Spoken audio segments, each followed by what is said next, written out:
I got a good feeling that viewership got higher when the Piccolo Daimao saga hit Toonami, because things got dark real quick.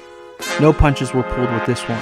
What happened? Well, Krillin dies for the first time, and not only is this the second death to occur to someone Goku held in high regard, but it happened to someone he was close friends with, which makes this moment hit a lot harder. This is the angriest, most merciless and savage Goku has ever been. We don't see something like this again until the Frieza saga. Goku in this saga was a force to be reckoned with for sure. An evil force is hunting for martial artists across the world and taking them out one by one, and Krillin was the first of many to meet his fate.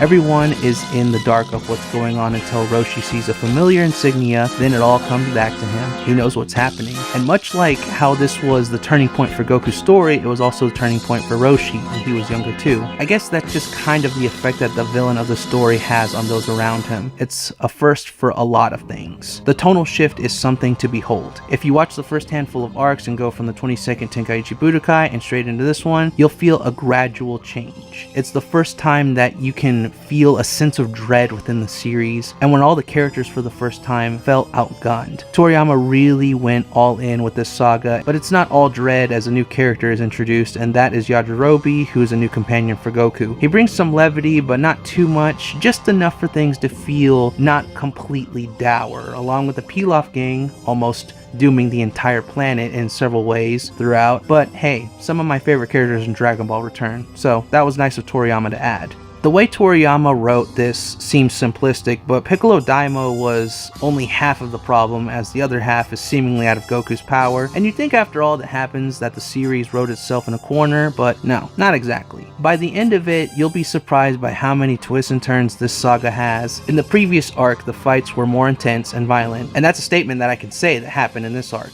The next one, and the Sand Saga, cause these fights get brutal and are very back alley. They may be fighting in a way of martial arts, but a lot of these fights, when you break it down, are street fights, turn grudge matches that coincidentally have the world at stake. Cause before this saga, you ain't never seen anything like this before. Revenge and perseverance are at the forefront, and just like I said a couple years earlier, how many losses can you take and still get up to fight another time? That's why I love this saga so much. Outside of the needless filler involving Suno and number 8, I will say that the Piccolo Daimao saga is near perfection, cause that saga has a hell of a finish.